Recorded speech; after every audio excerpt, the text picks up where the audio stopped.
Okay.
Welcome to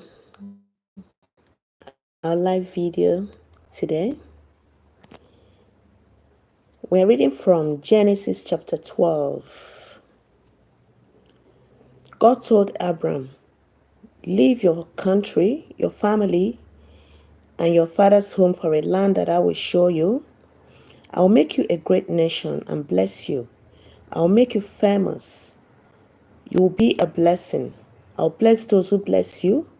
Those who curse you, I will curse. All the families of the earth will be blessed through you. So Abram left just as God said, and Lot left with him. Abram was 75 years old when he left Haran. Abram took his wife Sarah and his nephew Lot with him, along with all the possessions and people they had gotten in Haran, and set out for the land of Canaan and arrived safe and sound. Abram passed through the country as far as Shechem and the oak of Moreh. And at that time the Canaanites occupied the land. God appeared to Abram and said, I'll give this land to your children. Abram built an altar at the place God had appeared to him. Okay, now to the next chapter. To the next chapter 13. So Abram left Egypt and went back to the Negev, and he and his wife and everything he owned, and Lot still with him. By now, Abram was very rich, loaded with cattle and silver and gold. He moved on from the Negev, camping along the way to Bethel, the place he had first set up his tent between Bethel and Ai, and built his first altar. Abram prayed there to God. Lot, who was traveling with Abram, was also rich in sheep and cattle and tents, but the land couldn't support both of them. They had too many possessions. They couldn't both live there.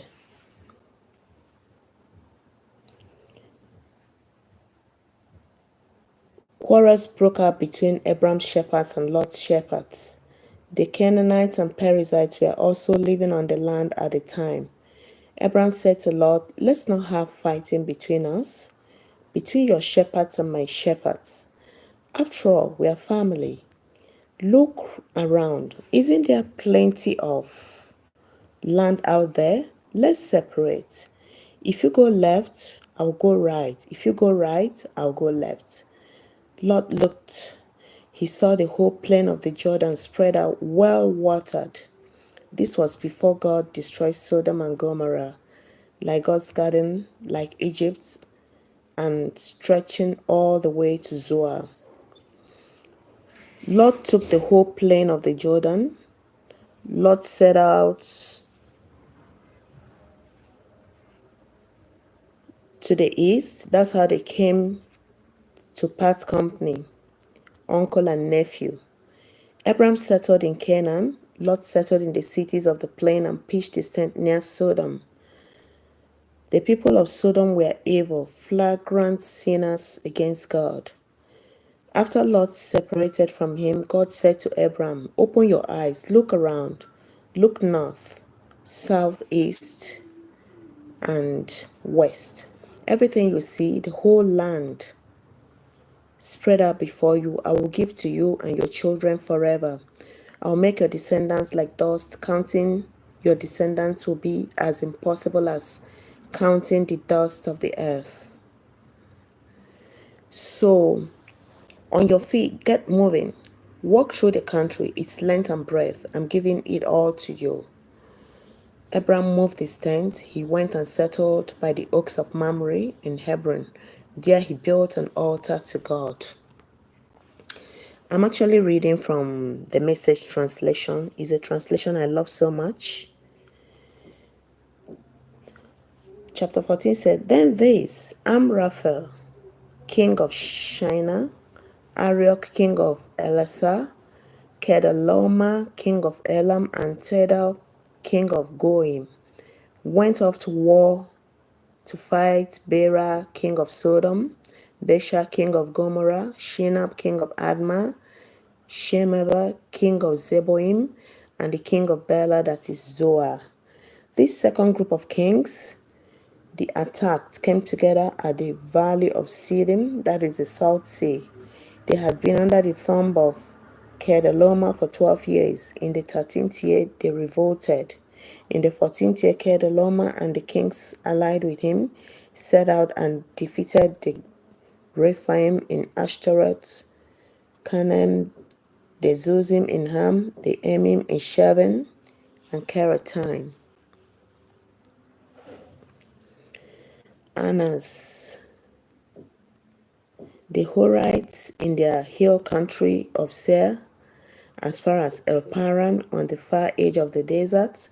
On their way back, they stopped at Mishpat, that is Kadesh, and conquered the whole region of the Amalekites as well as that of the Amorites who lived in Hazan Tamar.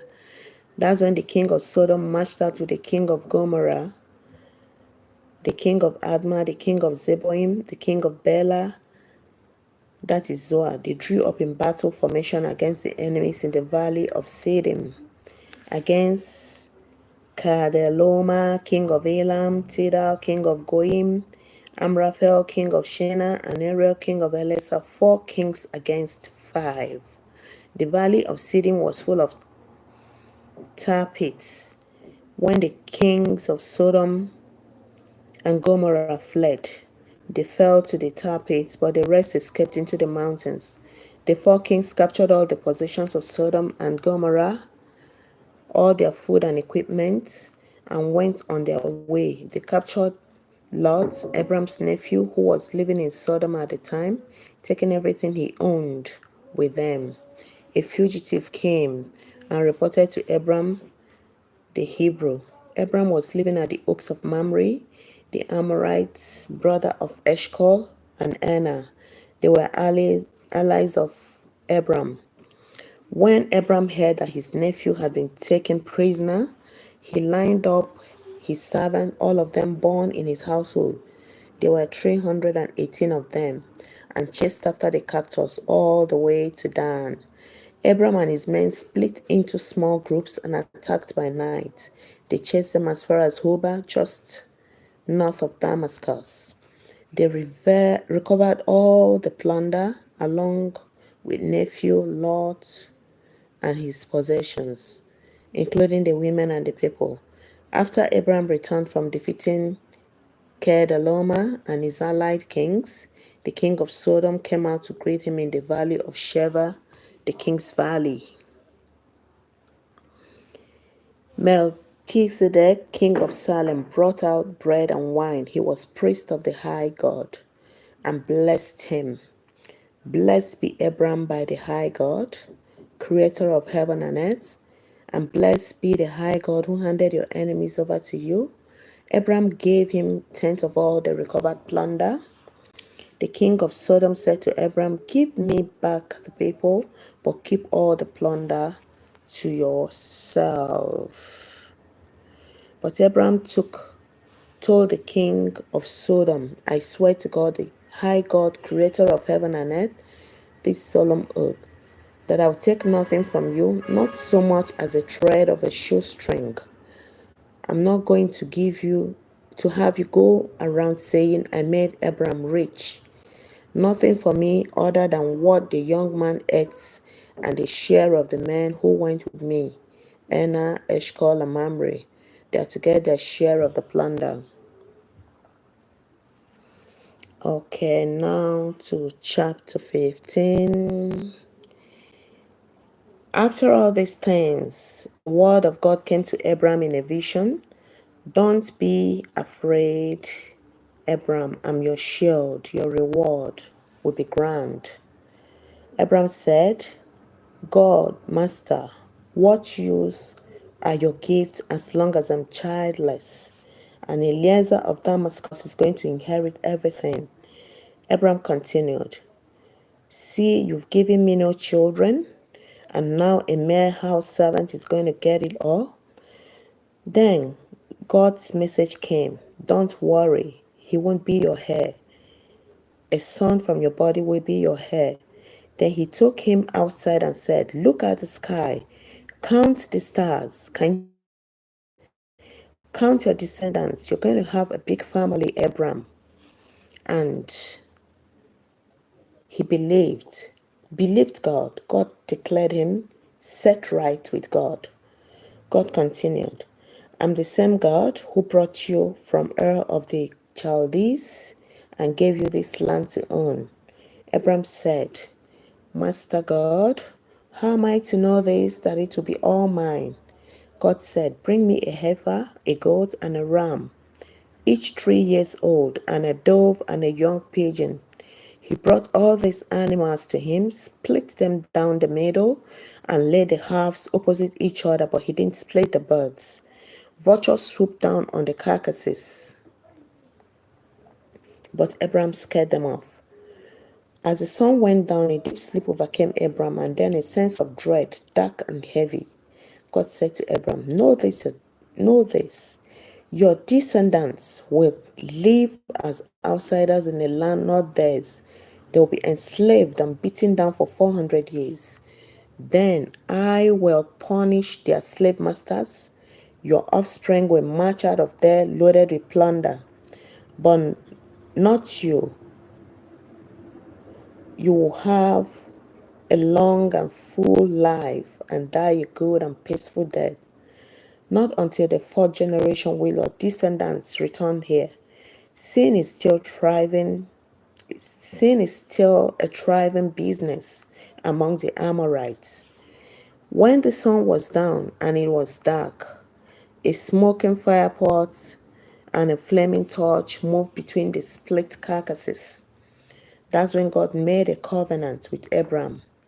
I'm giving this land to your children from the Nile River in Egypt to the river Euphrates in Assyria, the country of the Kenites, Kenizzites, and Kadmonites, Hittites, Perizzites, Rephaim, Amorites, Canaanites, Girgashites, and Jebusites. Wow. So, chapter 16. Sarai, Abraham's wife, hadn't yet produced a child. She had an Egyptian maid named Hagar. Sarai said to Abraham, God has not seen fit to let me have a child. Sleep with my maid. Maybe I can get a family from her. Abraham agreed to do what Sarai said. So Sarah, Abraham's wife, took her Egyptian maid Hagar and gave her to her husband Abraham as a wife. Abraham had been living 10 years in Canaan when this took place. He slept with Hagar and she got pregnant. When she learned she was pregnant, she looked down on her mistress. Sarah told Abraham, it's all your fault that I'm suffering this abuse. I put my maid in bed with you, and the minute she knows she's pregnant, she treats me like I'm nothing. May God decide which of us is right. You decide, said Abraham. Your maid is your business. Sarah was abusive to Hagar, and she ran away. An angel of God found her beside a spring in the desert. It was a spring on the road to Shur. He said, Hagar, maid of Sarai, what are you doing here? She said, I'm running away from Sarai, my mistress. The angel of God said, go back to your mistress, put up with her abuse. He continued, I'm going to give you a big family, children past counting. From this pregnancy, you will get a son. Name him Ishmael, for God heard you, God answered you. He'll be a bucking bronco of a man, a real fighter, fighting and being fought, always stirring up trouble, always at odds with his family. She answered God by name, praying to the God who spoke to her. You are the God who sees me. Yes, he saw me, and then I saw him. That's how that desert spring got named God Alive Sees Me Spring. That spring is still there between Kadesh and Bered. Wow.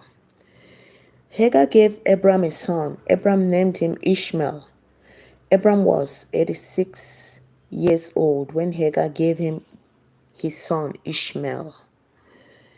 Okay, that's the end of chapter 16.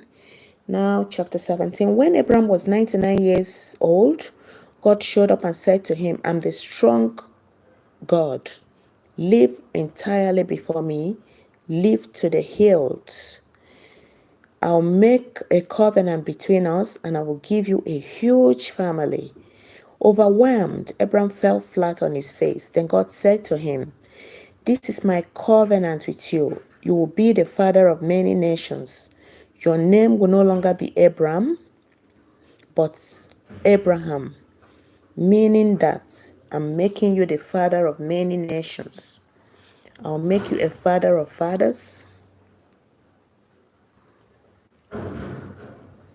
I'll make nations from you. Kings will issue from you. I'm establishing my covenant between me and you, a covenant that includes your descendants, a covenant that goes on and on and on, a covenant that commits me to be your God and the God of your descendants. And I'm giving you and your descendants this land where you are now just camping, this whole country of Canaan to own forever. And I'll be their God. God continued to Abraham, and you will honor my covenant, you and your descendants, generation after generation. This is the covenant that you are to honor, the covenants that pulls in all your descendants. Circumcise every male. Circumcise by cutting off the foreskin of the penis. It will be the sign of the covenant between us. Every male baby will be circumcised when he is 8 days old, generation after generation. This includes house-born slaves and slaves bought from outsiders who are not blood kin. Make sure you circumcise both your own children and anyone brought in from the outside. That way my covenant will be cut into your body, a permanent mark of my permanent covenant. An uncircumcised male, one who has not had the foreskin of his penis cut off, will be cut off from his people. He has broken my covenants. God continued speaking to Abraham. And Sarah, your wife, don't call her Sarah anymore. Call her Sarah. I'll bless her. Yes, I'll give you a son by her. Oh, how I'll bless her. Nations will come from her. Kings of nations will come from her. Abraham fell flat on his face, and then he laughed, thinking, can 100 years old man father a son? And can Sarah at 90 years have a baby? Recovering, Abraham said to God, oh, keep Ishmael alive and well before you. And God said, that's not what I mean. Your wife Sarah will have a baby, a son. Name him Isaac. Laughter. I will establish my covenant with him and his descendants, a covenant that lasts forever. And Ishmael, yes, I heard Yes, I heard your prayer for him. I will also bless him. I will make sure he has plenty of children, a huge family. He will father 12 princes. I will make him a great nation. But I will establish my covenant with Isaac, whom Sarah will give you about this time next year. God finished speaking with Abraham and left. Then Abraham took his son Ishmael and all his servants, whether houseborn or purchased, every male in his household, and circumcised them, cutting off their foreskins that very day, just as God had told him. His son Ishmael was 13 years old. Okay, Abraham was 90 years old when he was circumcised. His son Ishmael was 13 years old when he was circumcised. Abraham and Ishmael were circumcised the same day. Wow. Okay. Together with all the servants of his household, those born there and those purchased from outsiders, all were circumcised with him. So the next chapter, God appeared to Abraham at the oaks of Mamre while he was sitting at the entrance of his tent. It was the hottest part of the day. He looked up and saw 3 men standing. He ran from his tent to greet them and bowed before them. He said, Master, if it please you, stop for a while with your servant. I'll get some water so that you can wash your feet. Rest under this tree. I'll get some food to refresh you on your way, since your travels have brought you across my path. They said, Certainly, go ahead. Abraham hurried into the tent to Sarah. He said, Hurry, get 3 cups of our best flour, knead it, and make bread. Then Abraham ran to the cattle pen and picked out a nice plump calf and gave it to the servant, who lost no time getting it ready. Then he got curds and milk, brought them with the calf that had been roasted, set the meal before the men, and stood there under the tree while they ate. The men said to him, Where is Sarah, your wife? He said, In the tent. One of them said, I'm coming back about this time next year. When I arrive, your wife Sarah will have a son. Sarah was listening at the tent opening just behind the man. Abraham and Sarah were old by this time, very old. Sarah was far past the age for having babies. Sarah laughed within herself. An old woman like me get pregnant with this old man of her husband? God said to Abraham, Why did Sarah laugh, saying, Me have a baby? Anything too hard for God? I'll be back about this time next year, and Sarah will have a baby. Sarah lied. She said, I didn't laugh because she was afraid. But he said, Yes, you did. You laughed. When the man got up to leave, they set off for Sodom. Abraham walked with them to say goodbye. Then God said, Shall I keep back from Abraham what I'm about to do?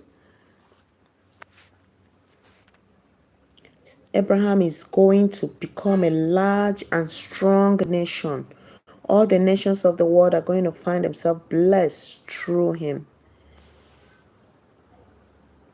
Yes, I've settled on him as the one to train his children and future family to observe God's way of life. Live kindly and generously and fairly, so that God can complete in Abraham what he promised him. God continued, The cries of the victims in Sodom and Gomorrah are deafening. The sin of those cities is immense. I'm going down to see for myself, see if what they are doing is as bad as it sounds. Then I will know. The men set out for Sodom, but Abraham stood in God's path, blocking his way. Abraham confronted him. Are you serious? Are you planning on getting rid of the good people right along with the bad? What if there are 50 decent people left in the city? Will you lump the good with the bad and get rid of the lot? Wouldn't you spare the city for the sake of these 50 innocents? I can't believe you do that. Kill off the good and the bad alike, as if there were no difference between them. Doesn't the judge of the earth judge with justice? God said, if I find 50 decent people in the city of Sodom, I will spare the place just for them. Abraham came back. Do I, a mere mortal, made from a handful of dirt, dare open my mouth again to my master? What if the 50 fall short by 5? Would you destroy the city because of those missing 5? He said, I won't destroy it if there are 45. Abraham spoke up again. What if you only find 40? Neither will I destroy it for 40. He said, Master, don't be irritated with me, but what if only 30 are found? No, I won't do it if I find 30. He pushed on. I know I'm trying your patience, Master, but how about for 20? I won't destroy it for 20. He wouldn't quit. Don't get angry, Master. This is the last time. What if you come up with What if you come up with 10? For the sake of only 10, I won't destroy the city. Wow. For the sake of only 10, I won't destroy the city. When God finished talking with Abraham, he left and Abraham went home. Wow. It's interesting. The two angels arrived at Sodom in the evening. Lot was sitting at the city gate. He saw them and got up to welcome them, bowing before them, and said, Please, my friends, come to my house and stay the night. Wash up. You can rise early and be on your way refreshed. They said, No, we'll sleep in the street. But he insisted, wouldn't take no for an answer, and they relented and went home with him. Lot fixed a hot meal for them, and they ate. Before they went to bed, men from the city of Sodom, young and old, descended on the house from all sides and boxed them in. They yelled to Lot, Where are the men who are staying with you for the night? Bring them out so we can have our spot with them. Lot went out, barring the door behind him, and said, Brothers, please, don't be vile. Look, I have 2 daughters, virgins. Let me bring them out, and you can take your pleasure with them, but don't touch these men. They are my guests. They said, Get lost. You drop in from nowhere, and now you're going to tell us how to run our lives? We'll treat you worse than them. And they charged past Lot to break down the door. But the 2 men reached out and pulled Lot inside the house, locking the door. Then they struck behind the men who were trying to break down the door, both leaders and followers, leaving them groping in the dark. Wow. Hi, Monty. Where are you watching from? I've been reading from the book of Genesis. I'm actually at chapter 19. The next place I'm going to read now is chapter 20. Monty, tell me where you're watching from, please. Abraham traveled from there south to the Negev and settled down between Kadesh and Shur while he was camping in Gerar. Abraham said of his wife Sarah, She's my sister. So Abimelech, king of Gerar, sent for Sarah and took her. But God came to Abimelech in a dream that night and told him, you are as good as dead. That woman you took, she's a married woman. Now Abimelech had not yet slept with her. Hadn't so much as touched her. He said, Master, would you kill an innocent man? Didn't he tell me she's my sister? And didn't she herself say he's my brother? I have I had no idea I was doing anything wrong when I did this. God said to him in the dream, yes, I know your intentions were pure. That's why I kept you from sinning against me.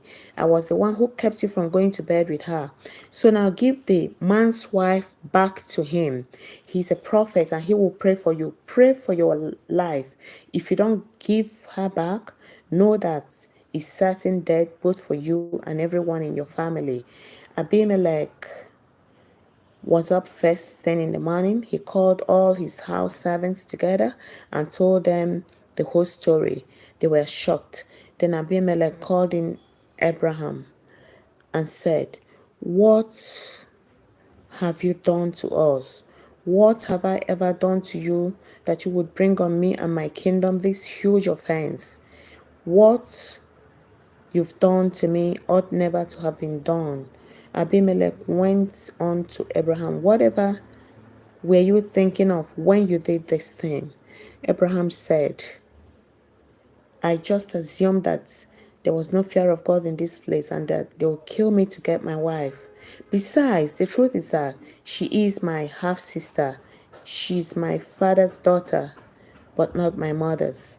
When God sent me out as a wanderer from my father's home, I told her, do me a favor.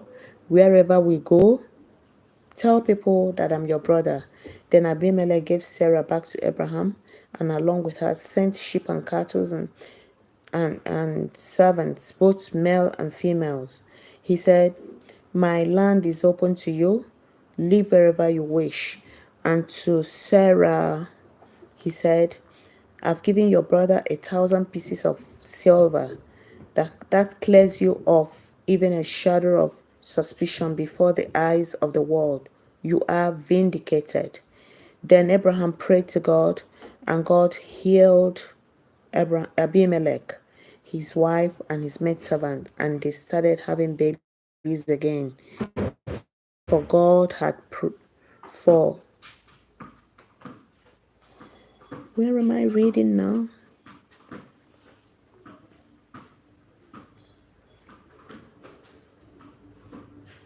For God had shut down every womb in Abimelech's house on account of Sarah, Abraham's wife.